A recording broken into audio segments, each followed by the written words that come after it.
Conversation by Julie Benetti and Susan Barbaro is a production of EI Publishing in association with EI Alliance, copyright 2018. Visit eipublishing.com for more. Music for this series is courtesy of New Threads, copyright 2018, from their self-titled album, available now. Hello, this is Susan Barbaro, and I'm here with Julie Benetti, and this is, I think, the second in our podcast on ancient texts. And this podcast we're going to be talking about As a Man Thinketh by James Allen. And what's interesting is the way I'm looking at this when we look at these books is I'm trying to compare and contrast with some of the other things that we've read, because I think that's where a lot of the answers lie, within what's similar between them and what's not similar with them. And this book, similar to the other ones, it has a lot of the same things about what you think you become. But what I love, and I know it's a short book, but, and it's so hard because, we both read this, and as we were going, taking notes, I tried to make sure I didn't have more notes than were pages in the book. But this is the closest thing that I have read to date that's almost a how-to book. It talks a little bit about how to, because the other ones just say, and one of the biggest things is The Secret. Everyone knows, anyone who knows me, it's like you say, did you read The Secret? And I want to scream because it makes me want to vomit. not to be so graphic, but actually one of the things, and I don't know where we're going to get to it because I have a whole slew of things I want to say about this, and I know by the book of notes you have over there, you do too. Yeah. But the biggest thing is that as I read this, I get something at a much deeper level, and it actually debunks The Secret and says how, in my mind, how The Secret is completely wrong. Because this, so I don't. Well, I agree with you. I think it goes further. It goes further and reveals, what the true angle of it was versus The Secret kind of stopped. I mean, who cares about The Secret? And it's funny, my experience reading this is every sentence to me, I could just go on and on about. It was such a great book. And it's to me, it's like, wow, this you could see as an ebook nowadays for like 99 cents. It's kind of like the ebook we would write that would be so intense and filled with great stuff. And you're like, wow, this is really great. It's only 99 cents. And the funny thing I kept on thinking while reading this is this is like you're sitting on your hand while you're trying to lift weights with that same hand. It was so moving to me, to the sense where I could read it again and get something completely different. Every sentence had a vibration and an energy that aligned a lot for me with the Kabbalion. Yes. Number one. And that's, even though you might not see those podcasts in this series, we do have a whole separate series on the Kabbalion, and you can reread the Kabbalion multitude amount of times and still get something different out of it. And this was every sentence I could read and still get something different out of it. And besides that fact, it felt like not only was I not alone, because I know we said something a little bit about this before, but I felt like James Allen was right there beside me. I felt that I could even smell the texture of his clothes. I mean, so there was such a presence in every part of this. And so why I would say, because this is something you would say, but when you make that comment, and I just looked down at my notes, and he's very structured in here. He's very structured in a physical form as well as just the mental, because he actually, what I loved about this is he really talks about the energy and bringing it here and how to do it. It's, again, I know I said this a long time ago, it's a how-to book. So if he's giving a description of really how to have self-control and really be able to change your life here, well, it only makes sense that you would have that feeling of him being right here. Right. That makes perfect sense. And it's funny because I could skip ahead a bit, but I don't want to because I go right back. Go back and well, forth I go right back each to other's notes. Well, I go right back to the beginning where I just became fascinated with when you said it's a how-to book. Yes, I agree. And I became fascinated with, so what did he experience that gave him this experience and this value? What was it based in? And so looking at his background where, he's British, he was orphaned, he worked and educated himself, and he was really just moving in the energy. He did, administrative stuff, but he still was an avid reader, Tolstoy, Darwin, people who are writing things that weren't just, fluff. I mean, Tolstoy's pretty intense, and Darwin as well. And he was into all type of religions, Christian and Eastern religions, and then started devoting himself to writing. And so there's a clarity of, where his presence was and is streamlined through all of that. Well, he says this came from meditation. He meditated over a lot of this. And, you and I have done a lot of, I won't use that word meditation because I think it's such a generic term, and how one might define it is interesting. Yet, one of the things that he talks about, because you brought up the Kabbalion, is he really talks a lot about cause and effect. Right. He really talks about it. And, and it's interesting because he takes that one piece of the Kabbalion.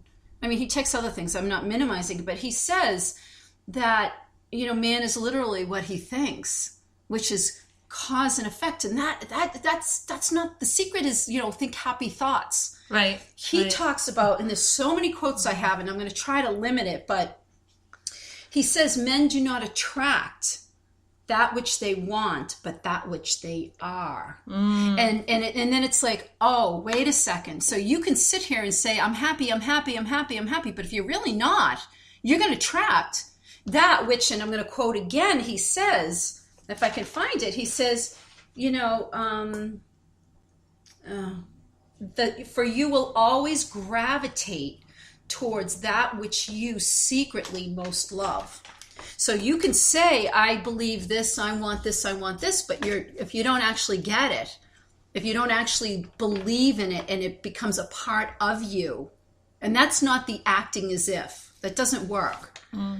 And what I love in here, because again, think cause and effect. He also says in here is that he talks about he says, whatever you want, but it is the result of continued effort in right thinking.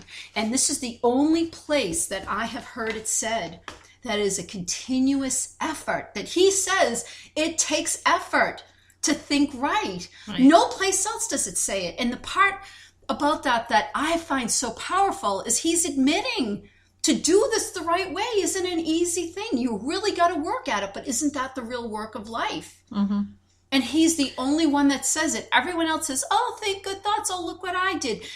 And all of that out there, and I'm pointing to, out there, relates to making the person who's trying to do the work feel inadequate because everyone else can do it.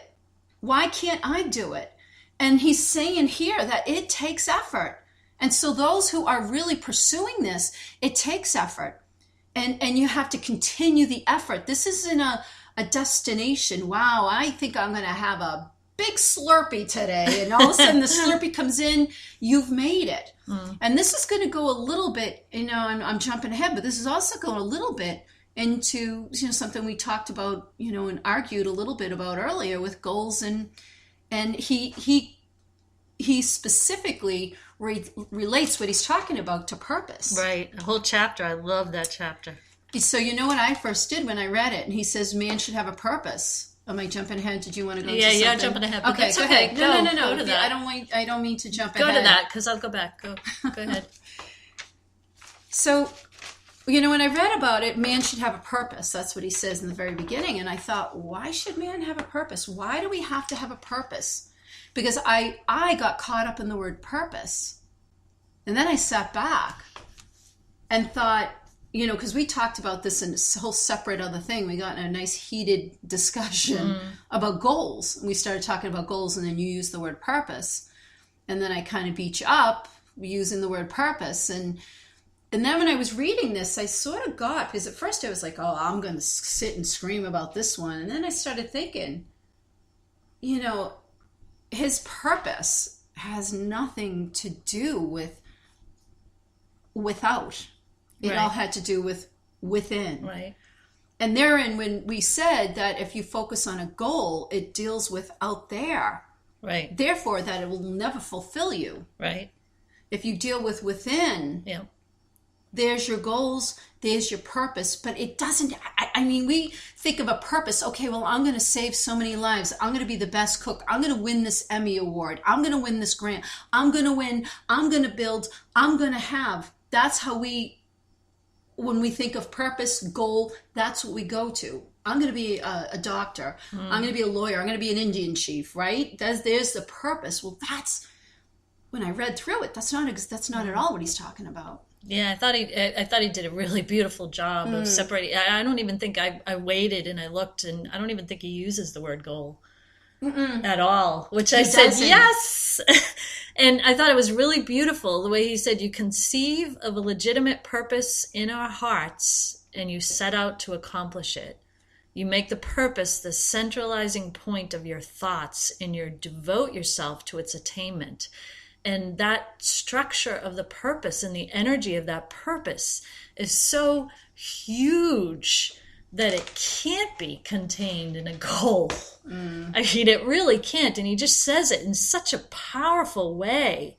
And I'm going to leap back because can we stay on purpose for 1 second? Okay. Because I want to add to what you're, unless. Okay. No, go ahead.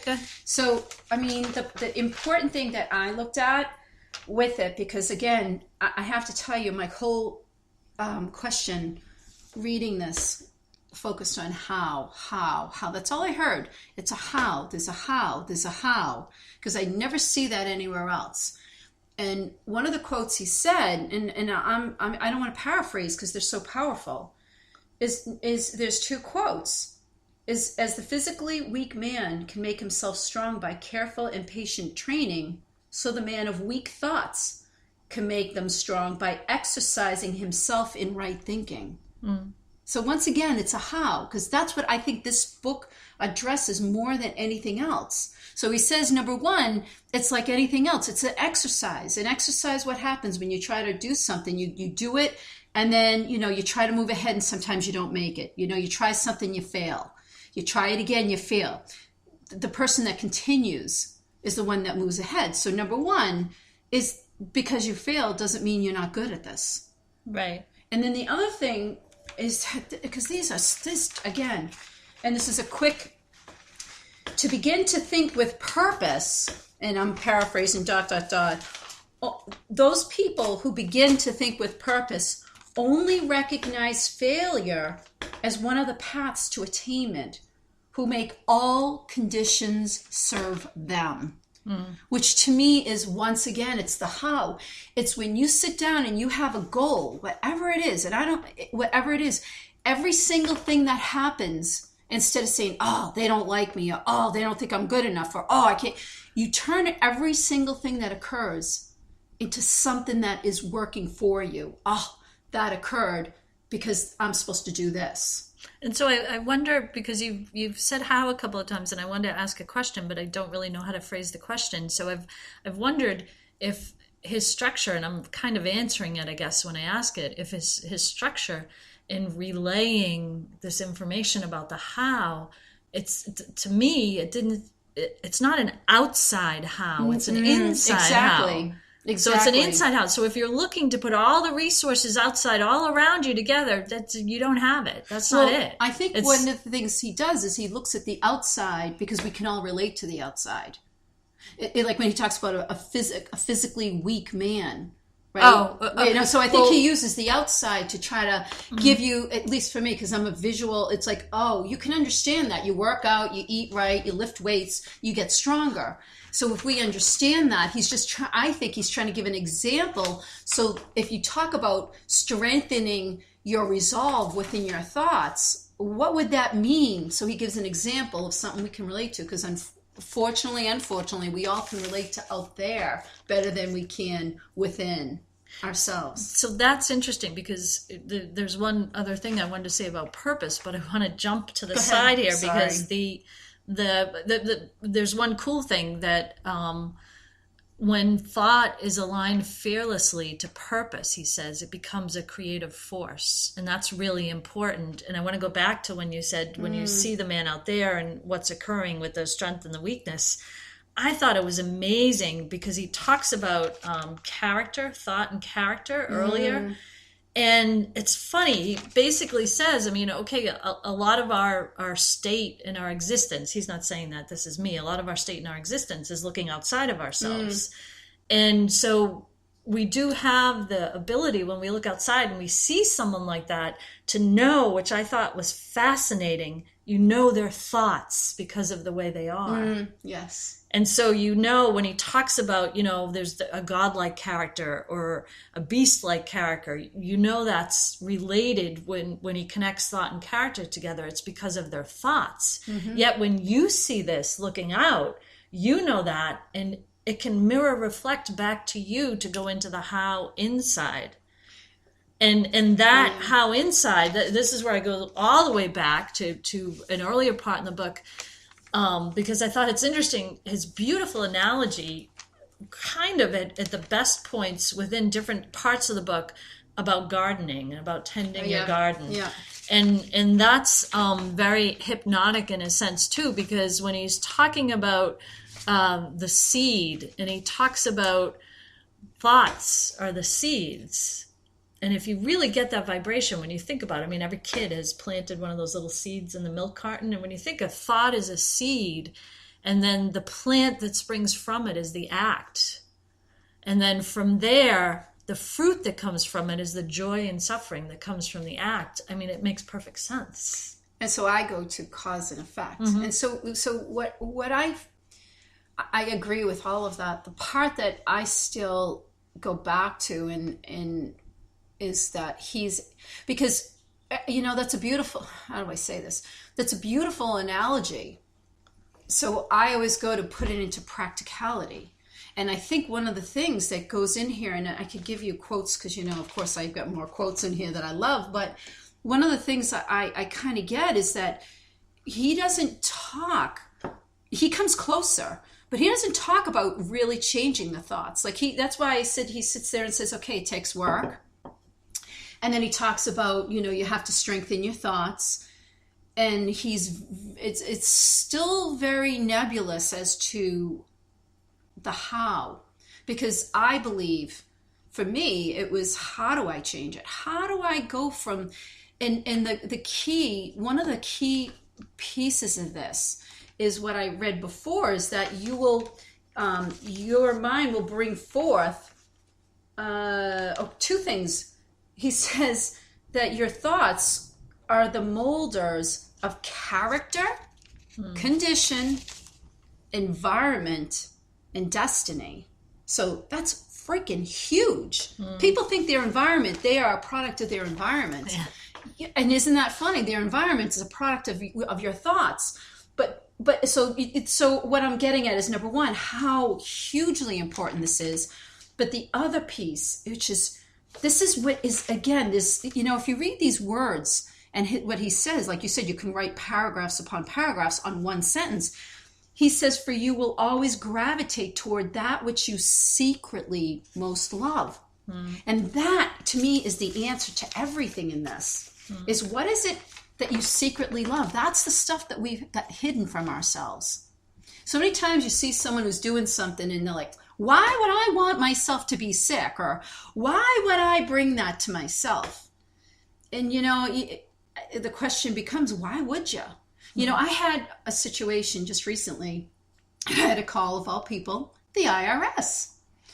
And there was an issue going on, and I was trying to get somewhere. And I sat on the phone on hold for over an hour.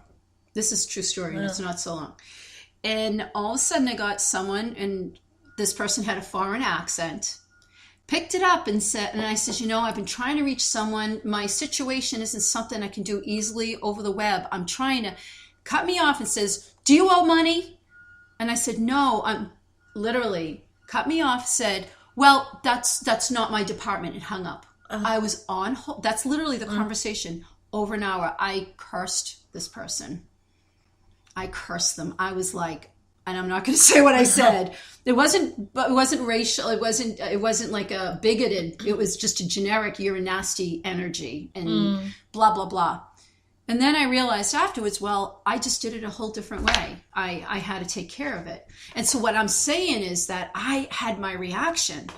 And sometimes it takes a day or two to sit back and say, what was that reaction really based on? And if I take a step back now, it had nothing to do with this person. There was another way for me to resolve my problem.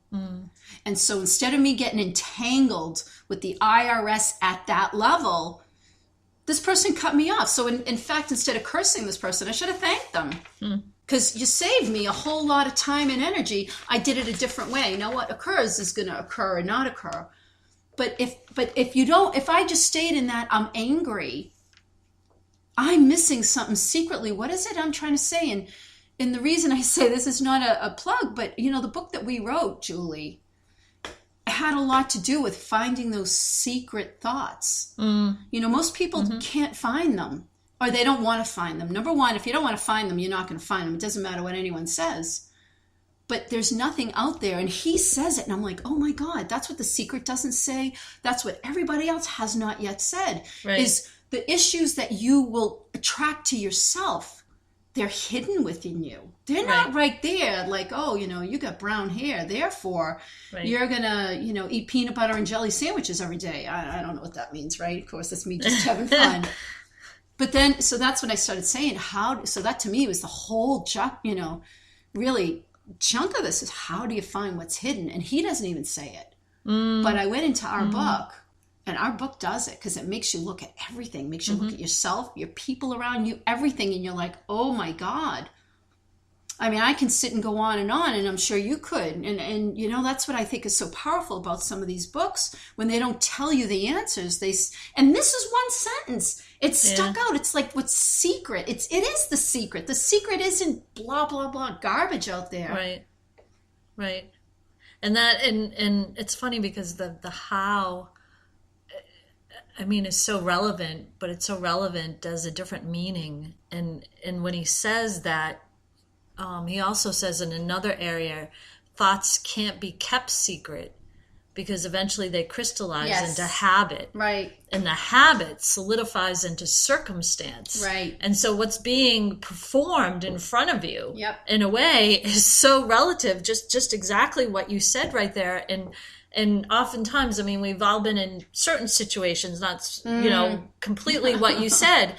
And, you know, I always think, oh, wow, if you had bypassed and said, okay, that means I need to go another route. Great. You know, and instead of falling into the thoughts, but we all do. And that's where he says it takes concerted, ongoing effort. So I could beat myself up for my reaction.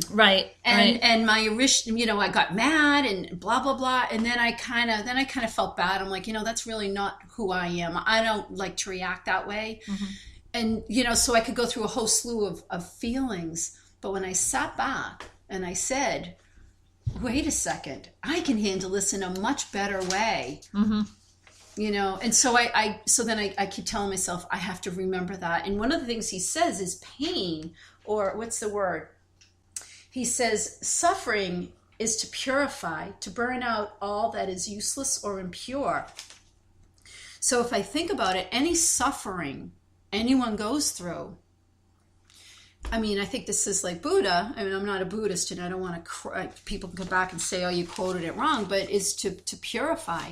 When you feel suffering, that means you're out of alignment. That means something within is not in alignment. And that's the purpose, if you want to use the word purpose, is for suffering. And if you go with that, and that's the beginning point of figuring out what's, quote, secret within you that's hidden.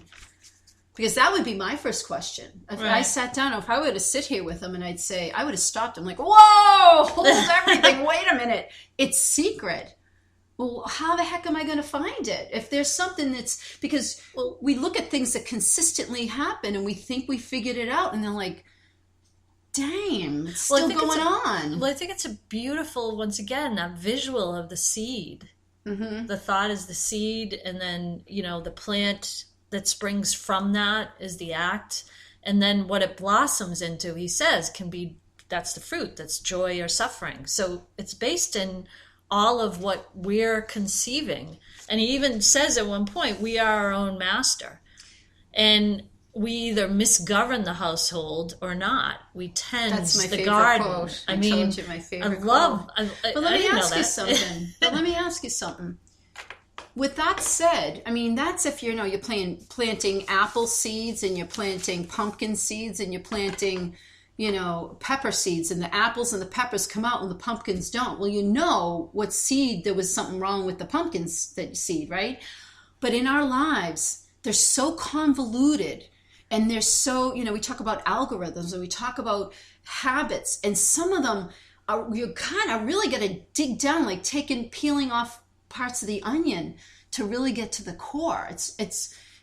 I would love to think that it was that simple to find those thoughts that are the bad seed, right? But I don't think it's as clear as that. Well, I think I agree with you, and I think sometimes it's just the matter of realizing that you can't have the plant without the seed. And so when you go back and just even it's not, if you can't pinpoint the thought and what exactly it is, you just realize, oh gosh, I got to change my thinking. And so you can keep drilling down to that. And I think that's so powerful and so fascinating, and so much so that, I mean, we've always said, thoughts are energy. Yet, I have to say, I thought it was so amazing. And I'd love, here's another person I would love to sit down with besides Einstein. And when he talks about how this all occurs also to spontaneous thoughts as well as premeditated. That is amazing, because that means even in the energy of a whim, that's always a thought. And he says too in here that that the mind will and must bring forward. Mm-hmm. So it's either you have awareness of what you're going to put in your mind, because no matter what's there, it's going to come forward. So I have a little. I know you have a little look like you're going to say. You have a little angle I wanted to go in, because sometimes this is hard to grasp, because it's really you're talking up in the air, and we're talking inside, and we're talking about it. So it's like we're the ones talking about our inside, which is, how can you do that? Right. And so in the very beginning, where he talks about, there's a quote on, well, at least what I have here, page 3, which I can't. What he talks, and I don't know if it's probably not the same page. Oh, he gives this. No, it's not the same page. Page 3. Well, anyway, there's a quote there that he talks about. Mind is the master power that molds and makes, and man is mind, and evermore he takes. The tool of thought, and shaping what he wills, brings forth 1,000 joys, 1,000 ills. He thinks in secret, and it comes to pass. Environment is but his looking glass. And this is so powerful. And as I was reading it, with him standing there beside me, all I could think of, all I could go to is a blacksmith. And, I kind of went towards, where we're working on the next part of the Ender series, where Knight's World. And all I could go to, I could see like a blacksmith. And I started to think, wow, so mind is the heat. If you think of what a blacksmith does, mind is the heat, and thought is like the anvil or the hammer that hammers at the environment. And when it's still, there's kind of like contemplation. And the environment here, as he says, being the looking glass, is the perspective that we see from the thoughts. And it just gave a real visual of how if you think a thought is just, it's just a thought, it doesn't mean anything. It does. I mean, when you look at what the heat does, So, in a blacksmith situation, I mean, it molds it really has an effect, and that's your mind, and the thought being the anvil or the hammer molding at something that's in the environment. It really does have an effect. So I think because I know we're going to probably end up wrapping up. This is a very long podcast, so we can go on probably for another 3 hours each. But, read the book, As a Man Thinketh. We'd love to hear any more thoughts. I just keep looking at this, is that it is completely to me, it's a how-to book. An inside how-to. Well, that's the only, that's the only to-do that exists, is that. And if you're, looking at your environment, everyone looks at the environment and blames who they are on their environment, when the truth is the environment has to blame, you're to blame for the environment. So we can give a million examples, but I don't know if we're going to do another one on this again, but I think see, he's very fascinating in his writings, that's for sure. For sure. Thank you for joining us. This has been a production of EI Publishing in association with EI Alliance. Listen to other episodes and visit eipublishing.com to find more energized podcasts and books. Find New Threads' self-titled album, New Threads, on iTunes, Spotify, Bandcamp, or at newthreads.us. Thank you for listening.